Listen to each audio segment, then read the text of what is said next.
السلام عليكم ورحمة الله وبركاته.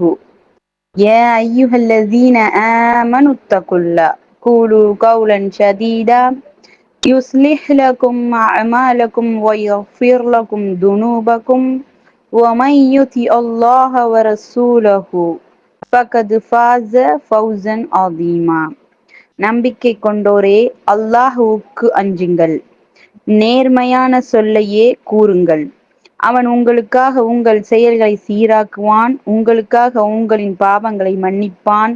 அல்லாஹுவுக்கும் அவன் தூதருக்கும் கட்டுப்பட்டவருக்கு வெற்றி பெற்றவர் ஆவார். இப்போது எனக்கு கொடுக்கப்பட்டுள்ள தலைப்பு, அல்லாஹுவை பார்க்க முடியுமா? இவ்வுலகில் யாரும் அல்லாஹுவை காண முடியாது. அல்லாஹ் கூறுகிறான், லா துதுரிகுல் அப்சாரு வஹுவ யுதுரிகுல் அப்சார வஹுவல் லத்தீஃபுல் ஹபீர். பார்வைகள் அவனை அடையாது, அவனே பார்வைகளை அடைவான். யாராலையும் நம்மளால என்ன பண்ண முடியாது? அல்லாஹுவை பார்க்க முடியாது, அல்லாஹ்வாலதான் நம்மளை பார்க்க முடியும் அப்படின்னு சொல்றாங்க. நீ என்ன பார்க்க முடியாது அப்படின்னு சொல்றாங்க. அப்போ நீ என்ன பார்க்கணும் அப்படின்னா இந்த மலையை நீ பார்ப்பிராக அப்படின்னு சொல்றாங்க. அந்த மலை நிலைத்திருந்தால் நீ என்ன பார்ப்பா அப்படின்னு சொல்றாங்க. ஆனா அந்த மலை என்ன ஆச்சு? நிலைத்து இருக்கல. அந்த மலை என்ன ஆயிடுச்சு அப்படின்னா தூளாகி, அல்லாஹ் தோற்றம் அளிக்கும் போது அந்த மலை தூளாகி போயிடுச்சு. அப்போ மூசா அலைஹிஸ்ஸலாம் என்ன பண்றாங்க? மயக்கமாய் விழுந்துடுறாங்க. மயக்கம் தெளிஞ்சவன சொல்றாங்க, அல்லாஹ் நீ தூயவன், உன்னிடம் நான் மன்னிப்பு கேட்கிறேன், இறை நம்பிக்கையாளர்களில் நான் தான் முதன்மையானவனா இருக்கிறேன் அப்படின்னு சொல்லிட்டு மூசா அலைஹிஸ்ஸலாம் அல்லாஹ்விடம் சொல்றாங்க. அப்ப நபி ஸல்லல்லாஹு அலைஹி வஸல்லம் அவங்க கிட்ட இறைவன் நீங்க பார்த்ததுண்டா அப்படின்னு கேட்கும்போது அவங்க என்ன சொல்றாங்கன்னா, அல்லாஹ் ஒளியானவன், அவனை எப்படி பார்க்க முடியும் அப்படின்னு சொல்லிட்டு கேக்குறாங்க. அதுக்கப்புறமா மறுமையில தான் நல்லடியார்களை இறைவன் காண்பான். சரியா? இம்மையில நம்மளால இறைவனை பார்க்க முடியாது. நம்மளோட நபிமார்கள் கூட என்ன பண்ணல? பார்க்க முடியல. மறுமையில மட்டும்தான் இறைவனை யார் பாப்பா? நல்லடியார்கள் மட்டும்தான் பார்ப்பாங்க. அப்போ எப்படி பார்ப்பாங்க?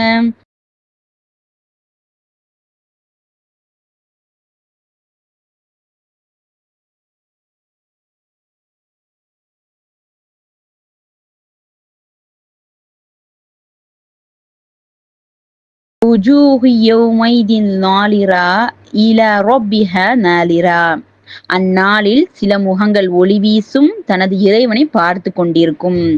என்ன என்ன என்ன சொல்றாங்கன்னா, நல்லடியார்களை மட்டும்தான் மறுமையில அல்லாஹ் பார்ப்பான் அப்படின்னு சொல்றாங்க. அப்போ நபி ஸல்லல்லாஹு அலைஹி வஸல்லம் அவங்களுடைய காலத்துல வாழ்ந்த மக்கள் சிலர் கேக்குறாங்க, அல்லாஹ்வின் தூதரே, மறுமை நாளில் நாங்கள் எங்களோட இறைவனை காண்போமா அப்படின்னு கேக்குறாங்க. அப்போ அவங்க கேட்கும்போது, ஆம் நீங்க காண்பீங்க அப்படின்னு சொல்றாங்க. எப்படி பாப்பீங்க அல்லாஹ்வ? மேகமே இல்லாத நண்பகல் வெளிச்சத்துல சூரியனை பார்க்க ஒவ்வொருவரும் முந்தி அடிச்சு கொள்வீங்களா அப்படின்னு கேக்குறாங்க. இல்ல, நம்ம முந்தி அடிச்சு கொள்ள மாட்டோம். அப்போ நபி ஸல்லல்லாஹு அலைஹி வஸல்லம் அவங்க கேக்குறாங்க, மேகமே இல்லாத பௌர்ணமி இரவு வெளிச்சத்துல நிலவை பார்க்கறதுக்கு ஒருவரை ஒருவர் முந்தி அடிப்பீங்களா அப்படின்னு கேக்குறாங்க. அப்போ நிலவை பாக்குறதுக்கு யாருமே முந்தி அடிக்க மாட்டோம். எல்லார் வீட்டுல நின்னாலுமே என்ன பண்ணும்? நிலவு தெரியும். அதே மாதிரி மக்கள் அப்ப என்ன சொல்றாங்க அப்படின்னா, நாங்க முந்தி அடிச்சு கொண்டு பார்க்க மாட்டோம் அப்படின்னு பதில் அளிக்கிறாங்க. அப்ப நபி ஸல்லல்லாஹு அலைஹி வஸல்லம் அவங்க என்ன சொல்றாங்க, இந்த ரெண்டுல ஒன்றை நீங்க எப்படி பார்க்கிறதுக்கு முந்தி அடிக்காதத மாதிரி மறுமை நாளில் கண்ணியமும் மகத்துவம் மிக்க அல்லாஹுவை காணவும் முந்தி அடிக்க மாட்டீங்க அப்படின்னு சொல்றாங்க. யாருமே முந்தி அடிக்க மாட்டாங்க. நம்ம அல்லாஹ்வை நல்ல அமல்கள் செஞ்சிட்டோம் அப்படின்னா மறுமையில அல்லாஹ்வை நம்ம டைரக்டா பாக்குறதுக்கான வாய்ப்பு நம்மளுக்கு இருக்குது.